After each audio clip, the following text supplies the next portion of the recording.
Mark Hurley sat alone in the dark, reflecting on his life.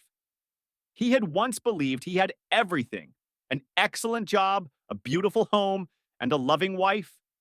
Now, however, he only had the first two. He remembered his nearly 5-year marriage to Allison, whom he met at Marcus Financial Group, where she began as an admin support before becoming the executive assistant to his boss, Jake Marcus, 7 months ago. Jake's grandfather had founded the company, which was now run by his father, Alan. Alan had brought Jake into the business after college to learn the ropes, and Jake quickly rose to regional manager. Although Jake was expected to be the CEO, that promotion was still years away. Mark respected Alan, who had helped him adjust to civilian life after he was injured in the Middle East. They met during Mark's physical therapy, where Alan saw his potential and offered him a job. Having just completed his business degree before his deployment, Mark accepted, starting his career 8 years ago. He finished therapy, earned an MBA, and fell in love with Allison when she joined the company. They dated, got married, and were given a generous honeymoon in Hawaii by Alan. 3 years later, Jake joined the company, but unlike his father, he was arrogant and isolated his colleagues. Alan confided in Mark about his concerns over Jake's behavior. "I'll have to make him regional manager eventually," Alan said. "I know I'm relying on you to lead by example and help Jake transition into the role. Do you think you can manage that?" "I think so, but it won't be easy," Mark responded. "What's your real opinion of him?" Alan asked. "No sugarcoating," Alan insisted. "He's too arrogant and doesn't listen to others. He spends too much time flirting and using his name to gain favor." "Allison says he's a lawsuit waiting to happen," Mark said. Alan sighed. "I feared that. His mother spoiled him. I hoped the job would help him mature. I'll talk to him soon." "Is Bill retiring soon?" Mark asked. Bill Collins, the current regional manager, was planning to retire in 6 months and had bought a house in North Idaho for retirement, Alan explained. "I'll keep in touch," Alan added. Mark noticed other things about Jake, but didn't mention them to Alan. Bill retired a few months later, and Jake took over. Jake made some positive changes, but also micromanaged and moved people around too much, causing frustration. One day, several months ago, Jake came to Mark's office. "I've been thinking about hiring a new EA, and I think Allison would be a good fit," he said. "My wife?" Mark asked. "Yes, Gretchen is retiring soon, and we need someone new," Jake replied. "Have you talked to Allison?" Mark asked. "Not yet. I wanted your opinion first." "How is she at home?" Jake asked, smirking. Mark didn't like where the conversation was heading. "Allison and I are happily married, and she's a professional. If you think she's qualified, offer her the job. But remember, she's married to me," Mark said firmly. "I understand," Jake replied. "If she accepts, it might involve travel." "Is that okay?" Jake asked. "I trust my wife. If she takes the job, she knows the boundaries. I expect you to respect our marriage," Mark stated. "Of course, I respect your marriage," Jake said, still smirking. "There might even be a promotion for you." That evening, Mark spoke to Allison. "Did you talk to Jake today?" he asked. "Yes, he mentioned the EA position," she replied. "What do you think?" Mark asked. "It means travel and late hours, but it comes with a nice raise." "We could use the money when we have kids," Allison said. "Are you worried about anything?" Mark asked. "I'm aware of the rumors, but do you trust me?" she asked. "Of course I trust you, but I don't trust him," Mark replied. "He asked about you at home, and that felt inappropriate." "That's just Jake," she said. "What did you tell him?" she asked. "I told him you're a joy to be around and that we're happily married," Mark replied. "Good, I think I'll take the job," Allison decided. They went to bed and made love before falling asleep. Allison took the job, traveling every 2 weeks and working late 3 nights a week. Mark supported her and saw nothing unprofessional in her behavior. Then, over 3 months ago, Alan suffered a massive stroke and passed away. The company was devastated, and everyone attended his funeral. Jake expected to become CEO, but the board appointed David Matt as the interim CEO, citing Jake's inexperience. Determined to prove himself, Jake overworked Allison, forcing her to travel and work late, which strained their marriage. Their intimacy dwindled. Allison's wardrobe became more revealing, and she became demanding and short-tempered. One Sunday, after a trip to New York, Mark confronted Allison. "We need to talk about us," he said. "Jake's schedule is draining us. We need time off to reconnect." "I'm sorry, Jake's busy." "Things are crazy," she replied. "Tell Jake you're taking a week off," Mark insisted. After a pause, she agreed. "You're right. I'll talk to him tomorrow." The next day, Allison came home happier. "Jake agreed we can take next week off if we attend a party at his house on Friday night." "A party? What kind?" Mark asked.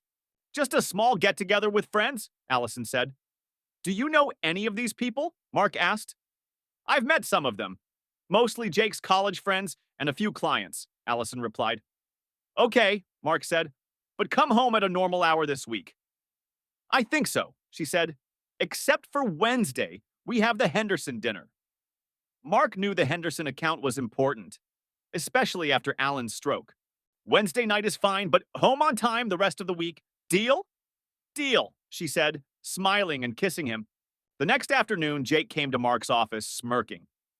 "Allie says you're good for Friday night," he said. "Allie?" Mark thought. "Yes, as long as she comes home on time the rest of the week, and we get next week off," Mark replied. "We have the Henderson dinner on Wednesday." "The party's just a casual get-together with a few college buddies and a client," Jake said. "Just bring Allie." Mark nodded. "By the way, Allie's great at her job. I really appreciate you letting her do it without causing trouble." "I'd be lost without her." Mark didn't know how to respond. "Glad you're happy with her work," he said. "One thing, though. Do you call her Allie to her face?" "Of course," Jake replied. "Why?" "Just curious," Mark said. That night, Mark asked Allison, "Do you let Jake call you Allie?" "You never let me." "He can call me whatever he wants," she said. Mark dropped the subject, though it bothered him.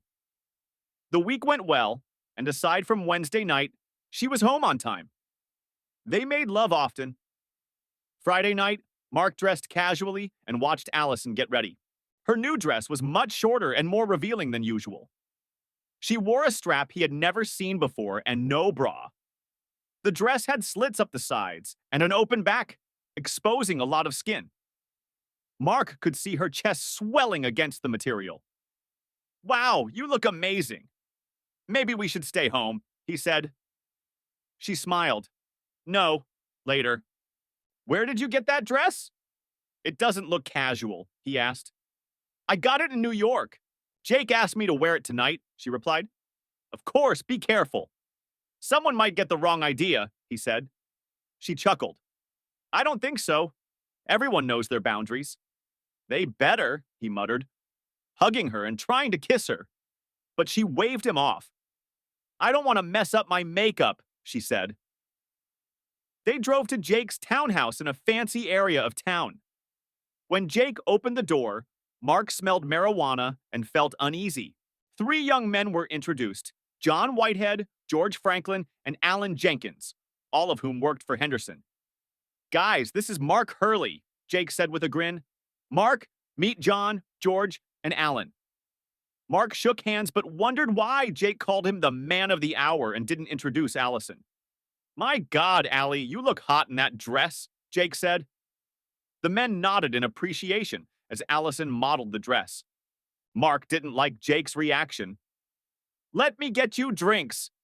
"Allie, white wine?" Jake asked. "That's fine," Mark said, though he didn't drink much anymore. He had a high alcohol tolerance, but had quit drinking years ago.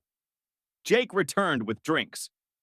Allison took a large sip, while Mark took small sips, staying sober. Jake invited everyone to the living room. Mark noticed that Allison sat on a love seat, and Jake immediately sat next to her. Mark sat opposite them, watching closely. "Sorry, old buddy. Force of habit," Jake said. "No problem," Mark replied, glancing at his wife. They chatted until Jake asked, "My dad said you were in the Marines?" "Yes, years before I was medically discharged," Mark answered. "Have you ever been in combat or had to kill anyone?" Mark nodded. Both he and Allison were taken aback. "You never told me that," she said. "It's not something I like to talk about," Mark replied. George pulled out a bag of marijuana, rolled a joint, and passed it around. Mark declined. Thanks, but no. I prefer to stay clear-headed. Jake urged him, Come on, relax, Mark. It's a party. You go ahead, Mark replied. I'd rather stay sober. Your loss. Besides, if you get too messed up, you can stay here. You're off next week anyway, Jake added, turning to Allison. Allison? He called. Allison smiled and nodded. Sure. Jake exhaled smoke directly into her mouth, and she coughed slightly after inhaling. That's good stuff, she commented. Mark was taken aback, not recognizing this side of her. Jake handed the joint back to George, gesturing toward Mark. This guy, Mark, is the best business analyst in the company, Jake said. He saved us millions and brought me this lovely assistant. Allison smiled at Jake, and Mark noticed it wasn't just a polite smile. She seemed to hang on to every word he said. I think of her as my work wife, Jake said, patting Allison's bare thigh. Mark thought he saw Jake's hand move under her dress before pulling it back.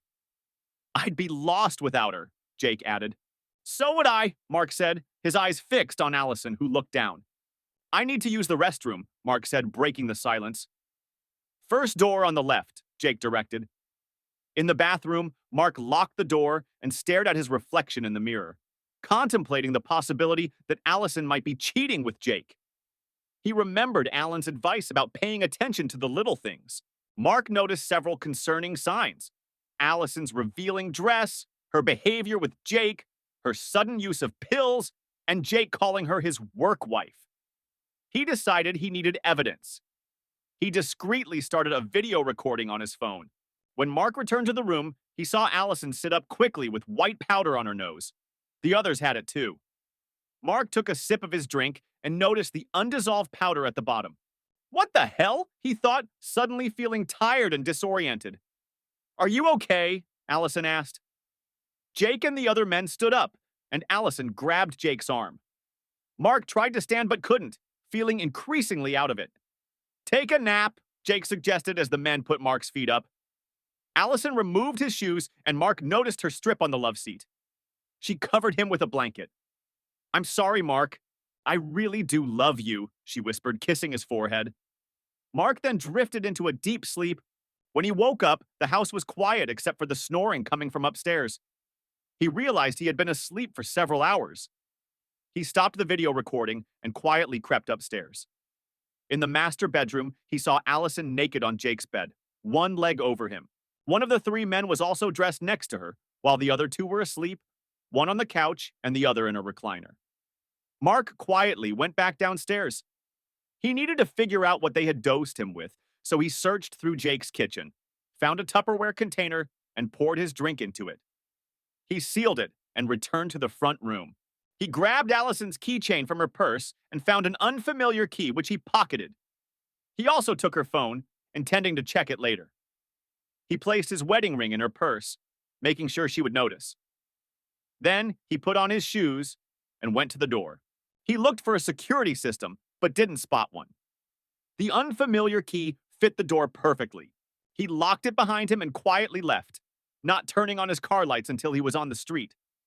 Mark drove to a convenience store and called his old friend R.K. Evans, who ran a private investigative firm. Hello?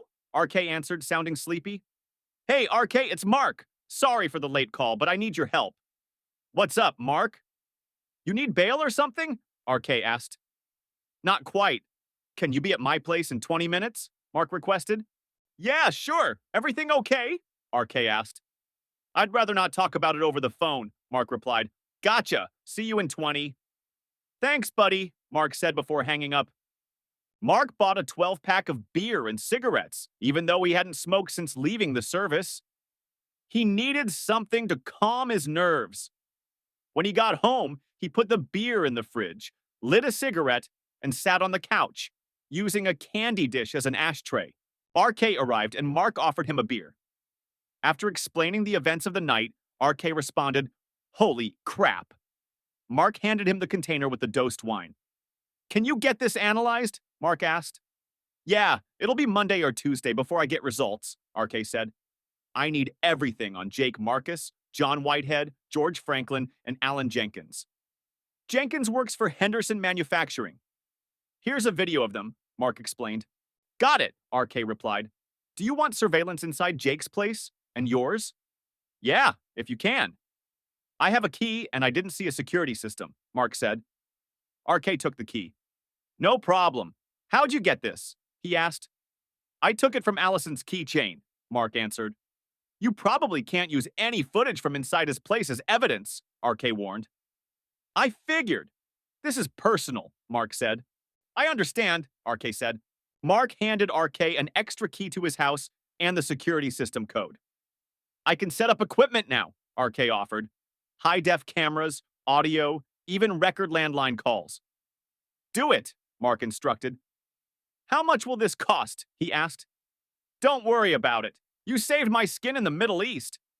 This is the least I can do, RK replied. Thanks, old friend. At least let me cover your costs, Mark said. All right, RK agreed. Let's go through the video for clues. Mark started the video from the beginning. Stop right there, RK said. Mark paused it and rewound it slightly. They watched as the camera showed Allison finishing a line of white powder on the coffee table. Damn, Mark muttered. I saw her sit up, and that definitely looks like powder on the table. Yes, it does, RK replied. Interesting. Have you ever known Allison to use pills? He asked. Mark shook his head. No, never. Let's see what else is on here, Mark said, resuming the video. They watched as Mark sat on the couch across from Allison. Hold up, Mark said, pausing the video. What's that on the love seat? RK asked. Mark squinted. It's Allison's strip. I saw it before I passed out, but I thought I was imagining it. She must have taken it off after I went to the bathroom. Mark resumed the video, and they watched as the pill affected him. The camera showed him lying down while the others hovered over him. They heard Allison ask if he was okay and Jake telling him to take a nap. Then Allison leaned over and whispered in his ear. You sure you don't want to tie him up and make him watch us? George asked. No, Allison replied. This is enough for one night. We have all week. We can always step things up if he doesn't go along, Jake said. You know John swings both ways. Maybe he could show Mark the other side, he added, laughing. Mark's face turned red as he heard Allison join in. I'd like to see that, she said. Really? John asked. You'd let me screw your husband? Sure, why not? She replied. Maybe if you're nice, you can get him to do more. They all laughed again. I've never been with a Marine before, John said, but I doubt he can give as good a blowjob as you. Mark fought the urge to throw his phone. Seriously, Jake, is he going to be all right? You didn't give him too much, did you? Allison asked. Nah, he'll be fine, Jake assured her. He'll sleep for about 12 hours and wake up with a headache. He'll think he drank too much. Tomorrow, I'll introduce him to the really hard stuff. By next week, old Mark will be a powder user. Maybe I'll even have him work the street for me. Too bad dear old dad isn't around to see his golden boy fall. Is that why you hate him? Allison asked. That's all I ever heard about in college, Jake replied. How Mark went to school while serving and fighting for America. How he worked hard while defending the country. Sometimes I thought Dad would rather have Mark as a son than me. Well, guess what, Dad? I'm Mark's boss now. I have Mark's woman, and by next week, your golden boy will be a powder user. They all laughed. Are you with me, guys? Jake asked. Everyone said yes. What about you, Allie? Are you with me? If not, you'll be on the street with him. I'm with you, sweetie, Allison replied. I've grown to love this too much to walk away. They assumed she was talking about Jake's manhood. All right then, Jake said.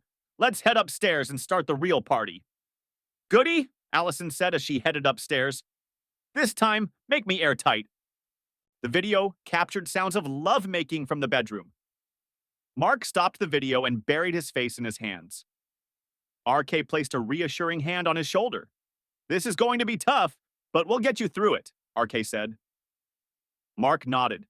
Thanks, RK. What will you do?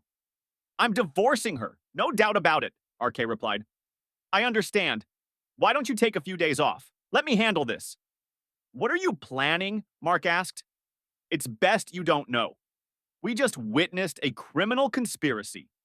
Someone's going to jail, but we need you safe. Remember Gunny Johnson? He's in Vegas now. He owes me favors and can set you up with a place. Okay, let me wire the place for audio and video first, Mark said. Stay focused, understand. Yes, thanks, RK. You're a good friend. RK smiled. Semper Fi, bro, do or die. Hurrah, Mark replied. Mark went out on the porch with a beer while RK set up equipment in the rooms and tapped the phone. He arranged for audio and video to be stored on a cloud server and gave Mark the access details and switch for the system. I'll call Gunny tomorrow and let you know. Don't do anything stupid, understand? RK said.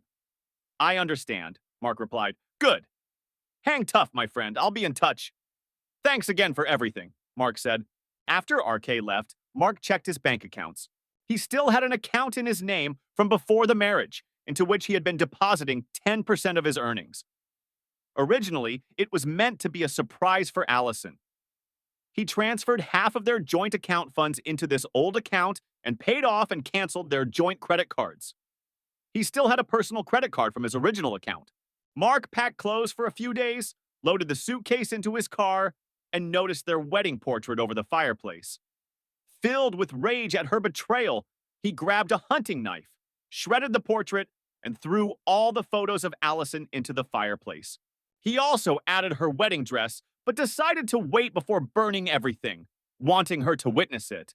Grabbing a beer, he emailed the incriminating video to himself and verified it on his laptop. He then wrote a carefully crafted letter to each board member and to David, the interim CEO, outlining what had happened. He reminded the board about the morals clause in Jake's employment agreement and the potential lawsuits and scandals his actions could cause. He expressed his respect for Alan and hoped the board would act appropriately. Once satisfied with his letter, he attached the video and sent it to David and the board, stating that he would be on vacation but could be reached by email or phone. He expected a response by Tuesday and planned to leave by then. Mark sat back, lit a cigarette, and watched as the heat from the fire burned Allison's face in the photo, feeling a grim sense of satisfaction. He unlocked her phone using the code he had set up for her and went through her texts. He became even angrier as he discovered they had been sleeping together for at least 3 months. But in the last few, Allison had begun openly disrespecting him. He found numerous pictures of Jake undressed, Jake and Allison kissing and dancing at a nightclub, likely in New York, and explicit photos of Allison with multiple men. There were also videos showing Allison engaging in lovemaking with Jake and others, including the 3 men from the party. Mark realized that this was what she had been doing during her work trips. He copied everything and emailed it to himself using her phone. By then, he had consumed 6 beers and smoked half a pack of cigarettes, using the face in the photos as an ashtray. As the sun began to rise, he knew Allison would wake soon and discover he had left. Expecting her to be up in an hour or two, he grabbed his loaded rifle, locked the door, and lay on the couch, trying to get some sleep. Allison woke at 8:30, checked the clock on Jake's nightstand, and went to the bathroom to freshen up. By the time she came out, Jake and the others were awake. Jake threw on a robe. Want to go downstairs and start breakfast? Jake asked. Mark will probably want coffee if he's waking up. Sure, she replied, tossing on a robe and heading downstairs. She started a pot of coffee and went to wake Mark in the living room, but he wasn't there. The blanket was tossed aside and his shoes were gone. She ran around checking the bathroom, but he wasn't there. She saw the car was gone, and his ring was on her purse. Oh, crap, she gasped, running upstairs. Jake stopped her in the bedroom. What's wrong? He asked. He's gone. What do you mean gone? Jake replied. He must have woken up and left. He took the car and left his ring. Call him and get him to come back. Okay, Allison said, running downstairs. She put Mark's ring in her purse and looked for her phone but couldn't find it. By then, Jake was downstairs. My phone is gone, she said. Use the house phone. You don't understand. It's full of texts, pictures, and videos you sent. If he has it, he's seen them. Don't worry, just get him over here. We'll handle it, Jake said. Now call him. Allison picked up the house phone and nervously dialed Mark's cell. Hello? Mark answered, sounding groggy. Mark, sweetie, it's me. What the hell do you want? He growled. Allison recoiled. He had never spoken to her like that. Before she could fully process it, she realized he must be extremely angry, though she had no idea just how much. Mark, honey, you weren't here when I woke up, and I was worried. Are you okay? What the hell do you care, witch? He snapped. Sweetheart, I need you to come pick me up from Jake's house. Can you do that, please? Mark laughed. Screw you. I may have been clueless yesterday, but not anymore. You don't get to call me sweetheart or honey ever again. Mark, please don't be angry. I do love you. Yeah, right, witch. Tell me another one. Mark, we need to talk. Damn right we do.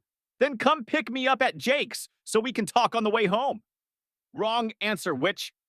I'm not coming over there. If you want to talk, walk, or call an Uber. The only thing we need to discuss is how to split everything up. What do you mean, split everything up? That's what happens in a divorce. I don't want a divorce. Can't we work this out? I didn't want to be dazed and cuckolded either. Get home if you want to talk, but don't let Jake or anyone else come here. I'm armed and I'll blow their heads off if they step foot in my house. Got it? Okay, I'll call an Uber. Do that and bring cash or your ATM card.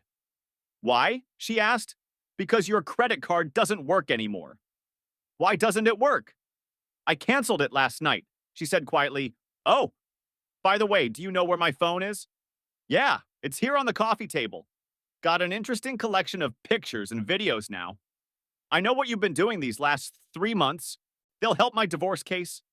Oh my God, Mark. I'm really sorry. I never wanted to hurt you. Shut up, witch. Save your excuses for someone who cares. If you want to talk, do it now, and come alone or I'll be there. Mark ended the call. She looked at Jake. Well? Jake asked. He's not coming. I have to go there to talk to him. All right, we'll take you, he said. She shook her head. No, he's armed. He said if any of you show up, he'd eliminate you. I've never heard him so angry. Jake paused and then went to his study. He returned with a syringe. Here's the plan. Put this in your purse, call an Uber, and we'll follow you to your place. When you get the chance, inject this into his arm, then call me. We'll pick him up and put him in my trunk. What is it? She asked. A special concoction, some dope, smack, and something to knock him out. It works fast and won't hurt him. Just stick him with it and call me when he's out. Got it? He said, as he handed her the syringe. She put it in her purse. Okay, she said. Just promise you won't hurt him. We'll do our best, right, boys? Jake said, looking at the 3 men who laughed. Call for your ride. She arranged an Uber to pick her up in minutes and went upstairs to finish getting ready. When the driver arrived, she left. Jake and his friends followed, parking a block away. They didn't notice the white van parked across the street. A few minutes after speaking to Allison, Mark's phone rang. It was RK.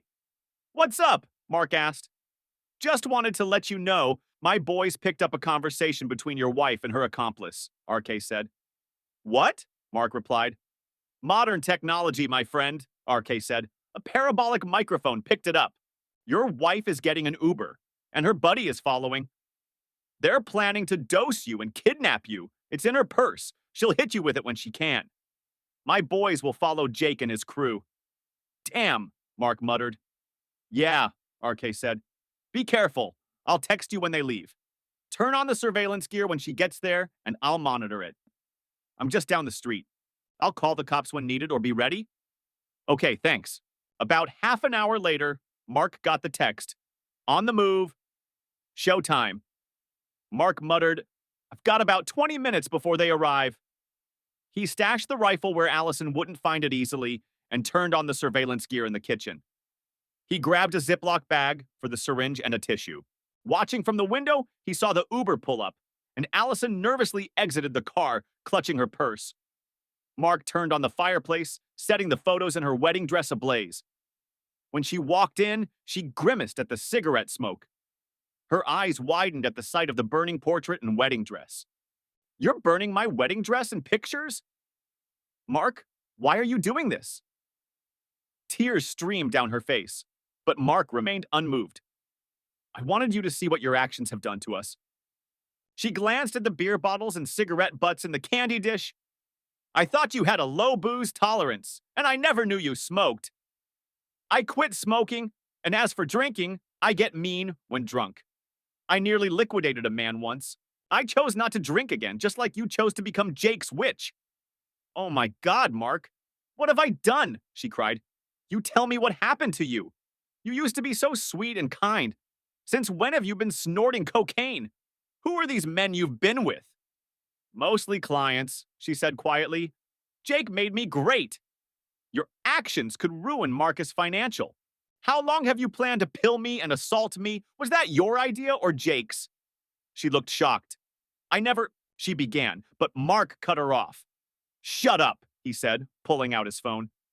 He played the video of her and her accomplices talking. Her face turned white as she heard her own words. How did you get that? She asked. It doesn't matter, Mark said. What's important is that David and the board members now have this video. The police will have it too. We're getting divorced, and if I have my way, you'll be in prison for a long time. I just want to know why. You don't understand, she said. It's a long story. Maybe you can tell me one day when I'm not so inclined to wring your neck, Mark said. He saw her start to open her purse and ripped it off her shoulder, dumping the contents on the coffee table. He picked up the syringe with a tissue. Is this what you planned for me? Do you even know what it is? Not exactly, she said. Not exactly? He asked sarcastically. You were going to inject me without knowing what it could do? You're one sick witch. Did Jake tell you to do this? She nodded. Yes. So if Jake told you to shove a hot poker up your bum, you'd do that too? He asked. You were supposed to inject me and then call him to come kidnap me, right? Ashamed, she nodded. Pretty much. All right, here's what we'll do. Call Jake, put it on speaker, and tell him you did it. I'll take it from there. Don't let him know I'm waiting. Got it? You want me to set him up? Yes. Any questions? She shook her head. No, I understand. Good. Now do it. And no tricks. Mark watched as she called and put the phone on speaker. Jake, it's me, Allie, it's done. Good girl. We'll be right there. She ended the call and looked at Mark. He'll eliminate me when he sees you're not out. Tough luck, Mark replied. Remember, no signals. Otherwise, I might eliminate you myself. Mark sat in a recliner and waited. When he saw Jake and his three buddies through the window, he pretended to be asleep, but kept his eyes slightly open. Jake walked in, looked at the mess, and started toward Mark. You did good, Jake told Allison. Now we're going to put him in the trunk. As Jake reached for Mark, Mark opened his eyes and smashed Jake in the throat. Before Jake could react, Mark kicked him hard in the lap. The other three men tried to help, but RK's team detained them. Jake fell to his knees, moaning in pain. Mark slipped behind him, pulled out his hunting knife, and grabbed Jake's hair, positioning the knife at his throat. Make your peace with God, Mark growled. I'm going to cut your head off. Jake pissed his pants in fear, and Allison recoiled in horror, wondering who this monster was.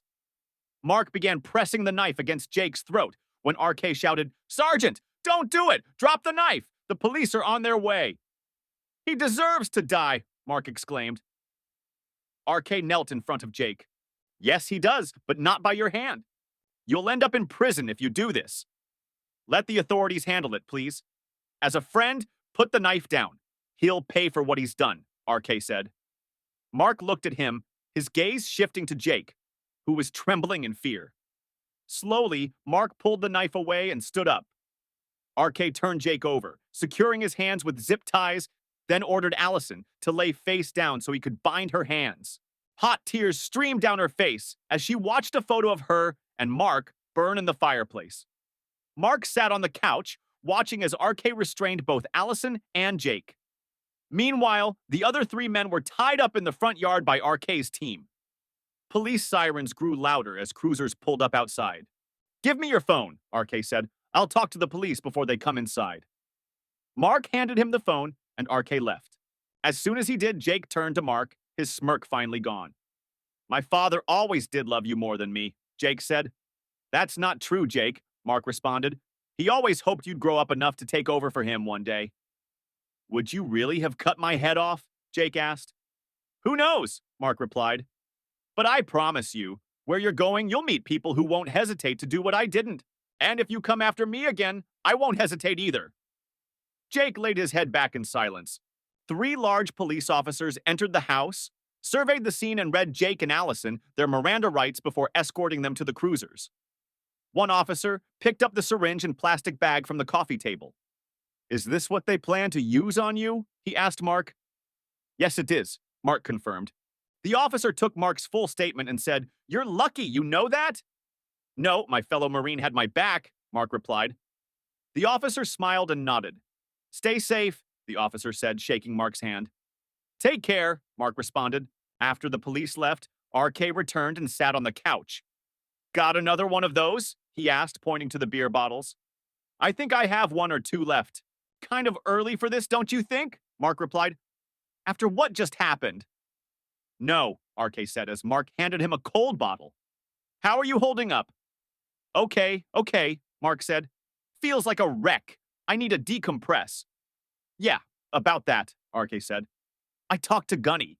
He'll take care of everything. If you want to hang out in Vegas for a few days, here's his number. I might do that. Got some things to handle here first, Mark said.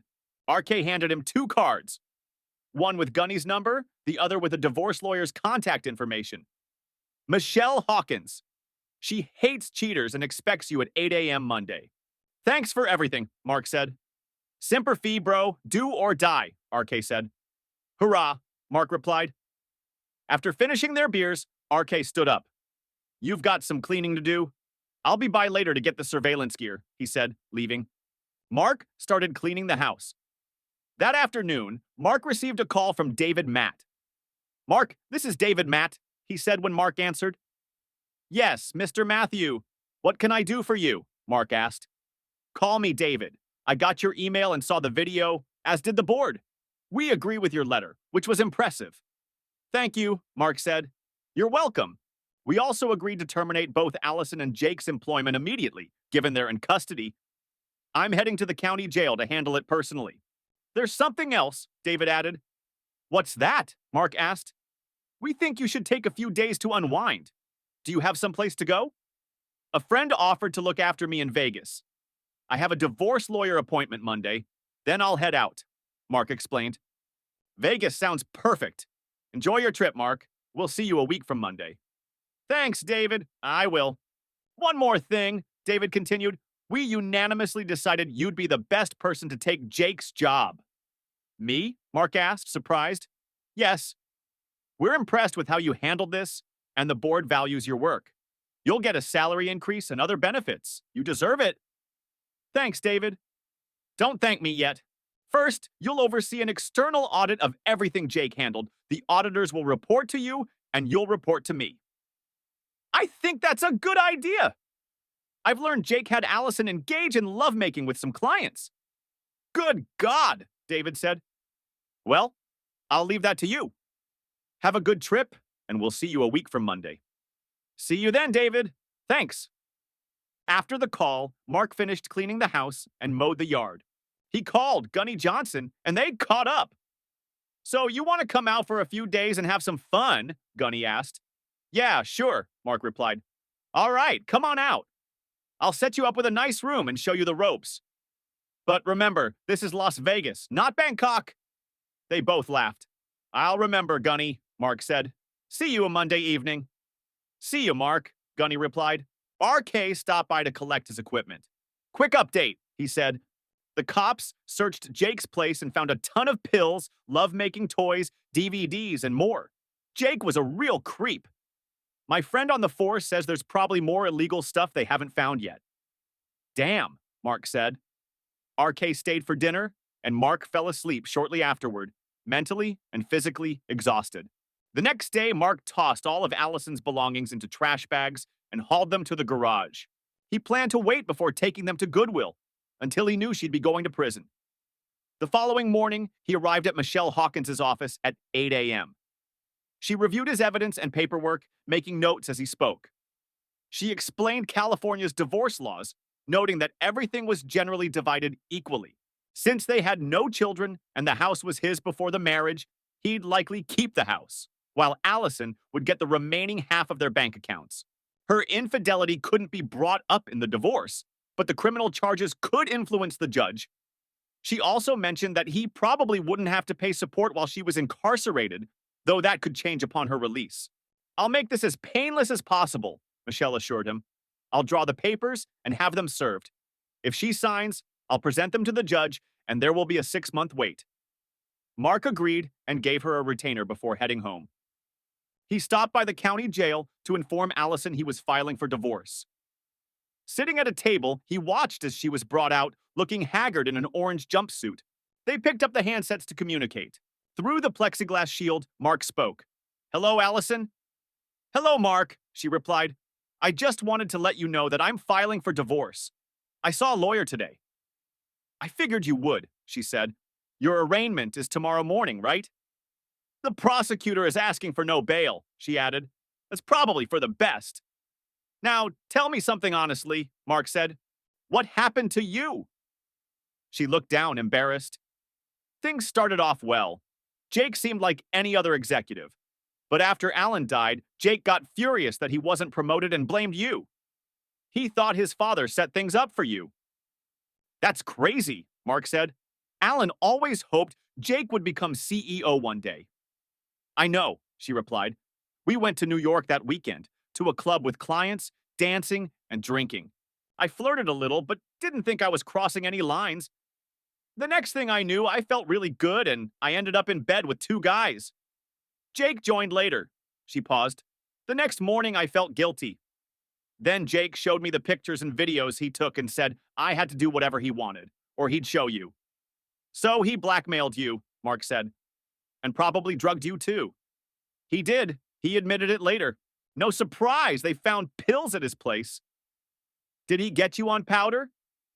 "Yes," she nodded. "And dope and other stuff." "How many clients did you sleep with?" Mark asked. She shrugged.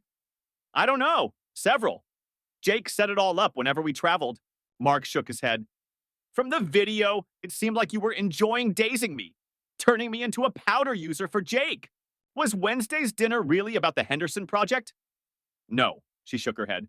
"We were planning Friday's party." "So you planned it all in advance?" Mark asked. She nodded. "Yes." "I'm sorry, Mark," she said. "That's the first thing you've said that I agree with." "Can you forgive me?" Mark chuckled. "Not just no, but hell no. You cheated on me with that idiot, and who knows how many others. Then you plotted to drug and assault me.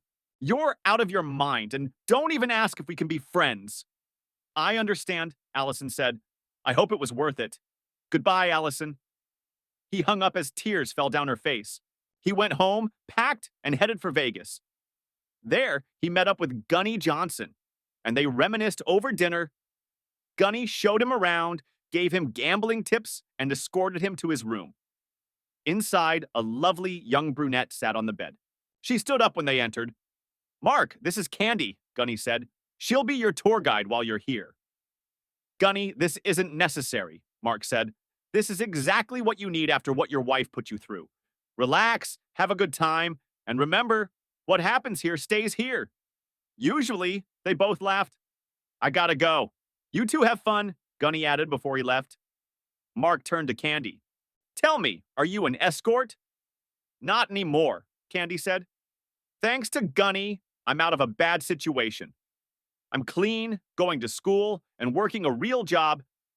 He told me about you and asked if I'd spend time with you. That's all. If you want, I'll leave and never bother you again."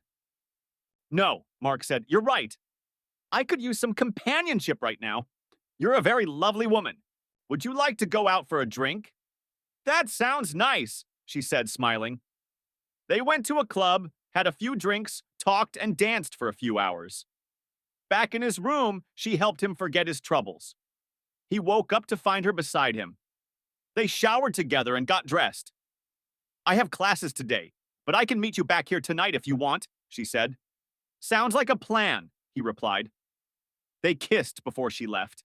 He went downstairs for breakfast and then headed to the casino to try his luck. Following Gunny's advice, he walked away with about $300. He spent it on dinner, drinks, and a show with Candy that night. Once again, she rocked his world.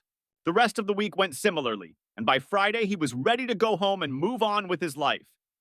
Candy hated to see him leave, but understood. She gave him her phone number and email address in case he wanted to reach out again. He liked her, but doubted it would turn into a full relationship. She was much younger and had her whole life ahead of her. Still, he thought, who knows? He drove home with a smile, memories of Candy filling his mind. When he got home, he caught up on news about Allison and her group. The judge, after reviewing the evidence from the prosecutor, ordered them to be held without bail. He also received confirmation from Michelle that Allison had been served divorce papers. According to Michelle, Allison signed them right away, and they were filed with the court. In months, he would be free of her for good. The following Monday, he went to work and found all his things moved into Jake's old office. Everyone welcomed him back and wished him well in his new position. He settled in and met the external auditors, getting them situated.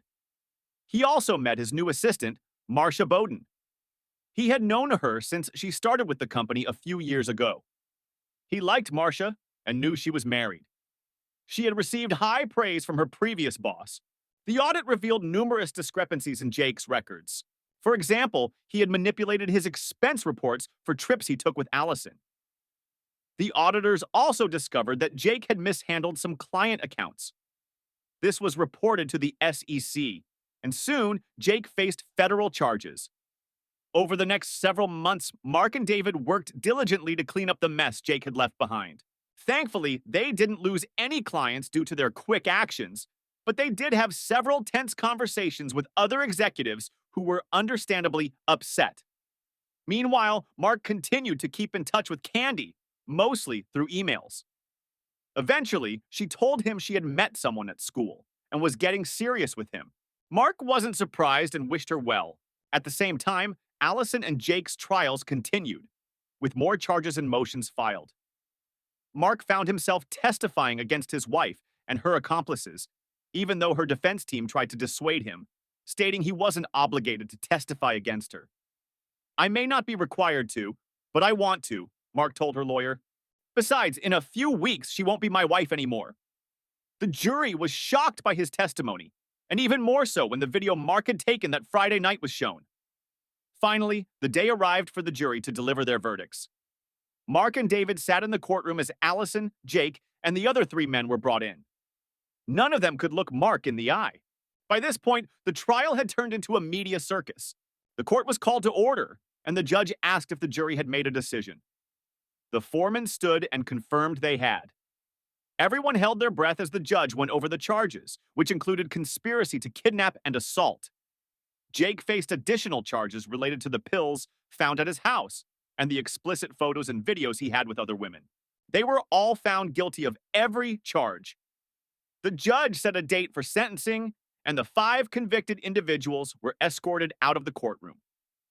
Mark and David walked out, brushing past the crowd of reporters who were pushing cameras into their faces. A few days later, the sentencing took place. The judge made it clear that he was disgusted by all 5 of them and essentially handed down the maximum penalties. Jake's 3 associates received the lightest sentences, but still faced several years in prison. Allison was sentenced to a term ranging from years to life, and Jake received the same. He would also face additional federal charges from the SEC to be handled in a separate court. Allison sobbed as she was led out of the courtroom, while Jake looked down in shame as he was taken away. About 6 months later, Jake's time in prison ended when he was found decapitated in the shower, having angered the wrong people who didn't tolerate his smug attitude. A month after the sentencing, Mark was sitting in his office going over some paperwork when Marcia buzzed him on the intercom. "Mr. Hurley, there's a Kristen Marcus here to see you." The last name caught Mark's attention. "Send her in," he said. The door opened, and Mark saw an attractive blonde enter. Her hair fell past her shoulders, and she wore a skirt that fell just below her knees. She smiled as she approached and extended her hand. "It's great to finally meet you, Mr. Hurley," she said. Mark shook her hand and invited her to sit. Please, call me Mark. Would you like something to drink? Coffee, tea? Coffee would be wonderful, Black, please, she responded. Mark asked Marcia to bring them coffee as he sat down. Marcus, Mark said, looking at her. Are you related to Alan? His daughter, perhaps? She smiled and shook her head. No, I'm his niece. I see. I'm surprised we haven't met before. I thought I knew everyone in Alan's family. I've been quite busy, she explained. I was in France when Uncle Alan passed and couldn't make it back for his funeral. So what can I do for you? Mark asked. I just wanted to meet the man who took down my idiot of a cousin. I take it there's no love lost between you two? He asked. She shook her head. No, none. I'm just glad he's finally paying for his crimes. I'm really sorry for what he did to you. From what I understand, you didn't deserve any of it. I'm sorry. I've heard a lot about you from my uncle, so I see you're a doctor. Are you a medical doctor? Mark asked. No, I have a PhD. In business and economics? I teach at UCLA. My uncle and I shared many interests, but I'm more focused on academics. And no, I'm not interested in taking over the corner office upstairs. Mark laughed at that. They talked for a while longer before she said she had to return to work. Mark didn't want the conversation to end, and truth be told, he was interested in this woman. Listen, Kristen, I'd love to continue this conversation over dinner if you don't mind being seen with a lowly MBA. She smiled, her eyes sparkling. There's nothing lowly about an MBA, and I'd love to be seen with you in public. Dinner sounds great. How about Red Lobster tonight? She handed him a card with her number and address. Red Lobster it is, Mark said, taking the card from her. I'll pick you up at 6:30 if that works.